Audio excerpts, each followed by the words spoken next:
네, 김어준 씨 유튜브에서 재건축론을 제기했던 유시민 전 이사장이 약 2주 만에 매불쇼에 출연했습니다. 이재명 대통령이 수사 기소 완전 분리를 골자로 한 검찰 개혁을 원하지 않고 있다고 주장을 했는데요. 그렇게 판단한 근거 직접 들어보시죠.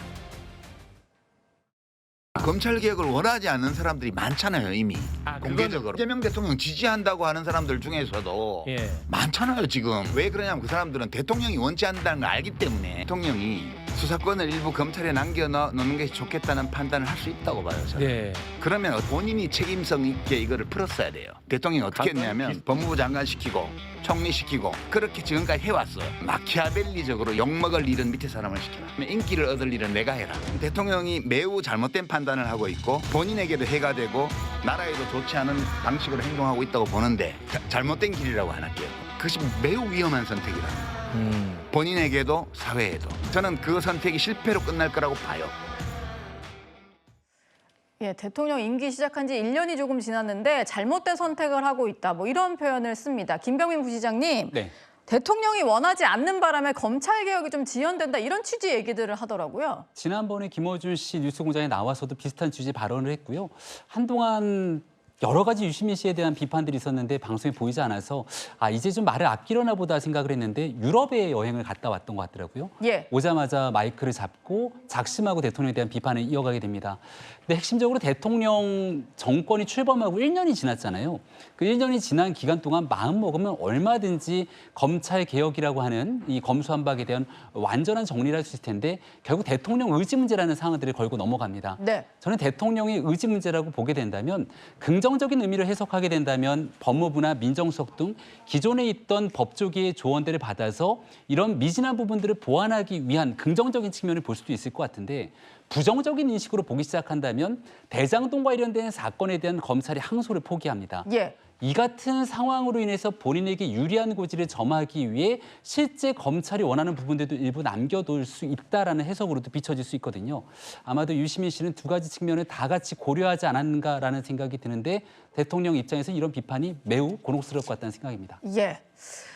그런데 이재명 대통령은요, 올해 신년 기자회견 모두 발언에서부터 검찰 개혁 의지를 분명히 밝히고 있습니다. 그 목소리도 듣고 오시죠. 검찰이 하도 저지른 업보가 많아가지고 마녀가 된 거 아니냐. 뭐든지 미우고 뭐든지 믿을 수가 없어요. 저는 보안 수사를 안 하는 게 맞다고 생각해요. 그러나 예외적으로 필요한 경우가 있어요. 더 검토해야 된다.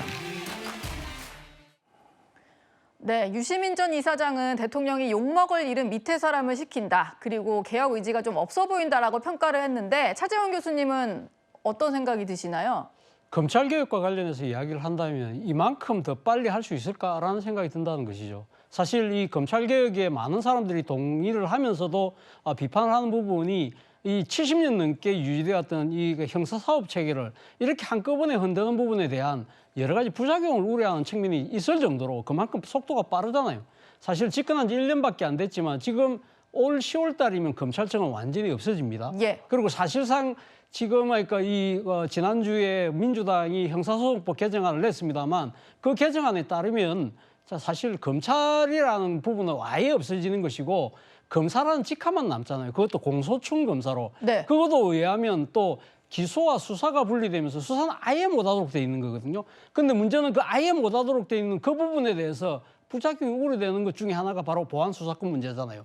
기껏 지금 논의되는 건 진짜 보안수사권 그 알량한 하나만이라도 조금 더 존치시킬 필요가 있다. 왜? 아까 이재명 대통령께서도 말씀하셨듯이 만약에 모든 것을 다 없앨 경우 말 그대로 경수완독, 경찰이 수사권을 독점하는 상황에서 견제가 없을 경우에 수사에 대한 독주에 대한 여러 가지 부작용이 있고 거기에 따른 우리 대표적인 그 사회의 약자들이 범죄 희생자가 될 가능성이 높은데 그 사람들에 대한 구제책이 없다.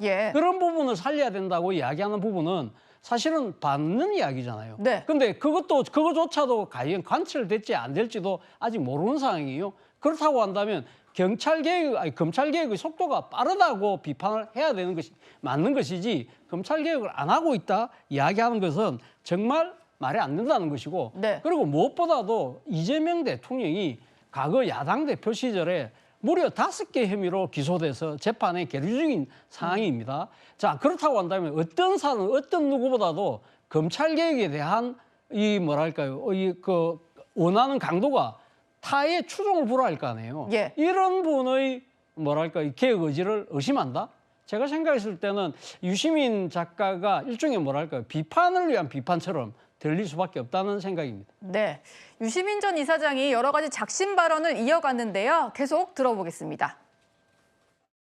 비평의 무대에서 정치인 이재명을 지지했던 사람이기 때문에 그때 이재명 대통령이 들으라고 비평을 한 게 아니고 시민들이 들으라고 비평을 했던 거잖아요. 지금 저희 책무는 시민들에게 얘기하는 거예요. 만나서 얘기할 생각도 없고요. 저는 대통령이 들으라고 이 비평을 하는 것도 아니고요. 결국은 국민이 나서서 뭔가를 바로잡지 않으면 바로잡을 길이 없다. 예, 대통령을 만나서 얘기할 생각 없다. 대통령 들으라고 하는 비평이 아니라고 하는데 뭐 다 들릴 것 같은데요. 결국 국민이 나서서 바로잡지 않으면 바로잡을 길이 없다 이런 얘기를 했습니다. 윤희석 대변인님, 국민이 나서서 바로잡아달라 이건 어떤 의미일까요? 저 무슨 얘기인지 잘 모르겠습니다. 국민이 나서 바로잡는다는 얘기가 뭐 어떻게 직접 민주정치처럼 뭔가를 국민이 군중처럼 변해서 뭘 하라는 얘기인 건지. 여론을 형성해서 마음을 돌려라 뭐 이런 걸까요? 글쎄요. 그런 제도는 지금 우리나라에 없지 않습니까? 국민은 선거를 통해서 본인의 대표자를 선출하고 또 아주 급박한 상황에 뭐 국민투표를 통해서 의사를 표명하는 게 다이고 그들의 대표인 국회의원들이 또 그들을 대표하여 국민을 대표하여 법안을 통과시키고 뭐 이런 과정 아닙니까? 대통령 또한 국민이 선출했습니다. 근데 지금 저 얘기는 글쎄요. 아주 혁명적인 방법을 통해서 뭔가를 실현해라. 그게 바로잡는 것이다라고 규정을 한 것이기 때문에 본인 생각에 너무 집중한 나머지 절차적인 정당성에 대해서는 별로 고려하지 않은 발언이라고 생각을 하고 결론은 지금 보안수사권 관련해서 많이 유시민 작가가 비판을 하는 거 아니겠어요? 네. 국민이 나설 리가 없다고 저는 생각합니다. 적어도 보안수사권 문제에 대해서는 어느 국민이든 형사 피해자가 될 수 있고 범죄 피해자가 될 수 있는데 누구든 나에 대한 내가 피해자인 사건에 대한 수사를 국가가 나를 대리하여 많이 해주길, 자주 해주길, 더 촘촘하게 해주길 바랄 겁니다. 근데 지금 민주당은 그 촘촘하게 수사할 수 있는 방법을 제거하려고 하는 거예요. 네. 어떤 식으로도 정당화될 수가 없는 겁니다.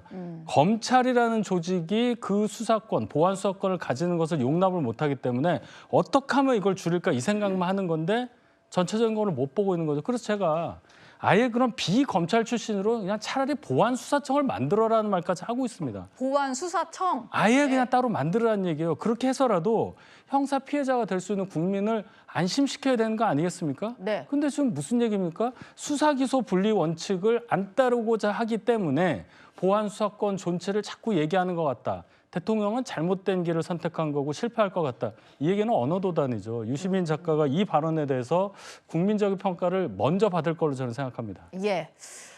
최근 경쟁이 거세지고 있는 여당의 당권 경쟁에 대해서도 작심 비판에 나섰는데요. 오세훈 서울시장에게 패배한 정원호 전 후보까지 거론했습니다.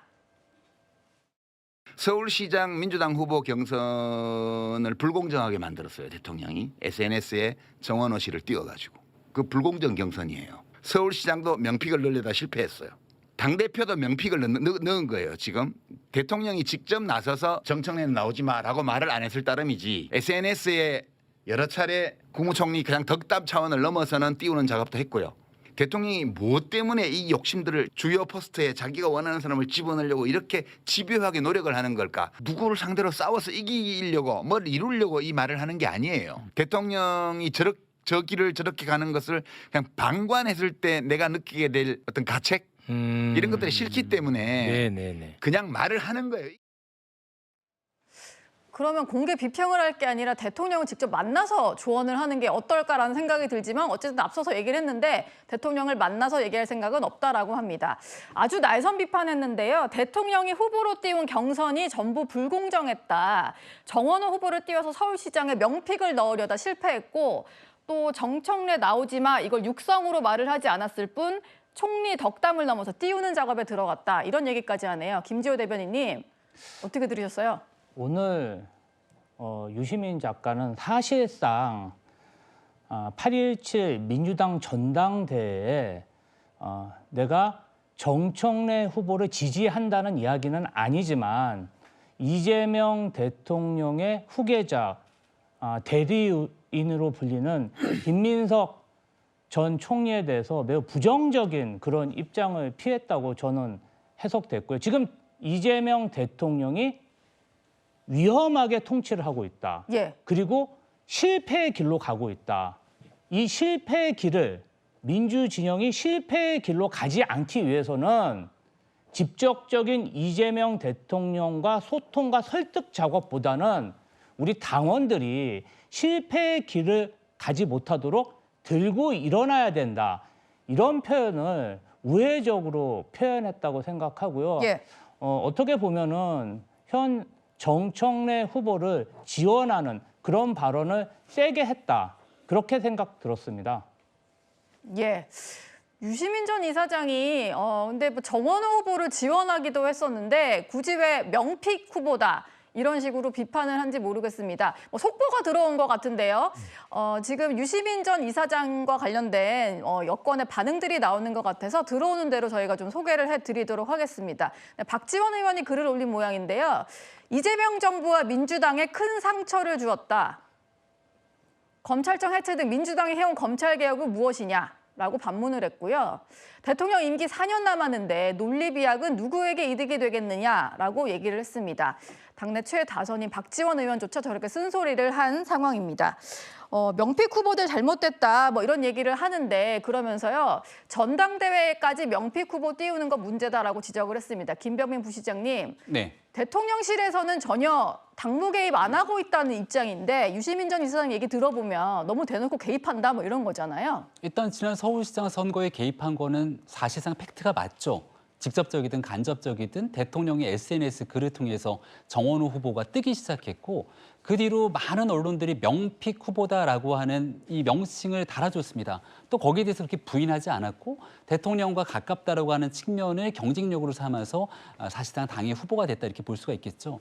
다만 유시민 작가 입장에서도 정원호 후보를 같이 이 구두 행사에서 함께 정원호 후보를 띄웠던 모습을 볼 수 있었고 친문 진영을 대표하는 인사들이 정원호 후보 캠프에 여러 사람들이 함께 참여했다라고 하는 측면들을 봤을 때는 띄울 때는 이재명 대통령이 띄웠지만 정원호 후보 당선을 위해서는 친문 진영 등 계파를 가리지 않고 많은 사람들이 함께했다는 모습을 봤을 때 유시민 작가의 저 같은 비판이 얼만큼 효용성을 가질지 잘 모르겠습니다. 예. 다만 유시민 작가가 하고 싶었던 얘기는 딱 한 가지라고 보는데요. 정통적으로 민주당이 가지고 있는 오래된 가치가 있는데 정원호 후보가 갖고 있는 모습은 사실 그런 민주당의 전통적 가치랑 좀 거리가 있습니다. 네. 중도 외연 확장을 위한 보수적인 측면에서 사람들이 동의하는 게 더 많겠죠. 그러니 이재명 대통령이 취하려고 하는 지금의 여러 가지 정치 행태들은 기존 민주당의 정통적 질서를 형해화시키고 정계 개편을 위한 방식으로 여러 사람들을 끌어모아서 판을 바꾸려고 한다. 네. 이런 정치가 실패할 것이라고 단언하고 경고하는 모습처럼 보이거든요. 그래서 앞서 말씀 주셨던 것처럼 전당대회에서의 민주당 내 정통성을 강조하고 있는 정청래 후보에 대한 우회적 지원 사격으로도 볼 수 있는 것 같아서 예. 이런 민주당이 큰 축의 흐름들이 지금 부딪히고 있다는 생각이 듭니다. 네. 유시민 전 이사장은요, 정부 인사들 또 그리고 이제 장관 후보에 올랐던 인사들의 실명까지 거론하면서 비판을 이어갔습니다. 뭐 이런 얘기인데요. 일을 잘해서 데려온 것 같지 않다. 증축에 필요한 사람은 아니지 않냐. 왜 우리 사람은 자리 안 주고 딴 사람 데려다 쓰냐 이런 얘기를 했습니다. 그러면서 이해운 전 후보자, 최동석 인사혁신처장, 또 이병태 전 부위원장 등을 거론을 했는데요. 김지호 대변인님. 그러니까 지금 유시민 전 이사장 얘기를 들어보면 왜 우리 핵심 지지층을 안 챙기고 외연 확장만 하려 하냐 여기에 가장 큰 불만이 있는 것 같아요. 근데 이제 이재명 정부에서 임용한 그 수많은 정무직 중에서 보수 인사는 굉장히 소수입니다. 예. 그것은 아마 통계적으로 확인해 보면 누구나 다 확인할 수 있는 것인데요. 오늘 유시민 작가 방송을 잘 들어보면 이재명 대통령이 대통령에 당선된 이후 유시민 작가와 어떤 인사와 정책 관련해서 소통이 없었던 것 같습니다. 예. 그렇게 밝혔고 이런 인사와 정책 관련해서 당대표 시절에는 교류가 있었을 수 있는데 대통령이 된 이후에 유시민 작가와 소통 과정이 없다 보니까 이런 것에 대해서 좀 오해가 쌓인 게 아닌가 이런 생각이 들고 예. 그리고 또 계속해서 이야기하는 것이 대통령의 지배를 받는 정당이 돼서는 안 된다. 결국은 이번 정당대회에서 이재명 대통령이 좀 더 친밀하게 느끼고 지지하는 것으로 보이는 김민석 총리가 당대표가 돼서는 안 된다는 이야기를 유시민 작가가 자신을 따르는 민주진영 당원들에게 굉장히 서사를 비롯한 여러 가지 은유를 넣어서 예. 간곡하게 설득하는 그런 모습을 보였다고 저는 평가하고 있습니다. 네. 예, 차재현 교수님 짧게 부탁드릴게요. 예, 뭐 오늘 유시민 작가가 그러니까 구체적으로 최동석 인사처장을 비롯해서 3명을 콕 집어서 이야기했는데요. 네. 뭐 그런 비판은 저는 충분히 가능하다고 봅니다만 그러나 유시민 작가가 이야기하고 있는 이재명 대통령이 정축을 하지 않고 재건축을 하고 있다고 일종의 뭐랄까요? 그러니까 이 하나의 방향과 노선에 대해서 강하게 비판한 부분은 네. 일종의 뭐랄까요? 자기 부정이 아닐까라는 생각이 든다는 것이죠. 왜냐하면 사실 그러니까 지금 역대 민주당 정부에서 항상 누가 집권을 하더라도 외연확장을 넘어서 사실은 정축을 넘어서 재건축까지 시도했던 적이 많거든요. 예. 대표적으로 지금 유시민 작가가 가장 존경한다는 노무현 대통령 다 기억하시겠지만 대연정을 이야기했습니다. 예. 대연정은 정축이 아니라 말 그대로 재건축이죠. 네. 그렇지 않나요? 그때 당시에 또 뭡니까? 노무현 정부 때 초대 총리가 고건 총리였어요. 고건 총리가 어떤 분입니까? 5공화국 시절에 이 민정당 의원과 장관을 지냈고요. 그리고 김영삼 정부 때 총리까지 했던 인물입니다. 예, 유시민 전 이사장에 대한 비판이 여권 내에서도 쏟아질 것 같습니다. 그리고 대통령은 실패할 거다라는 얘기가 큰 파장을 낳지 않을까 싶네요.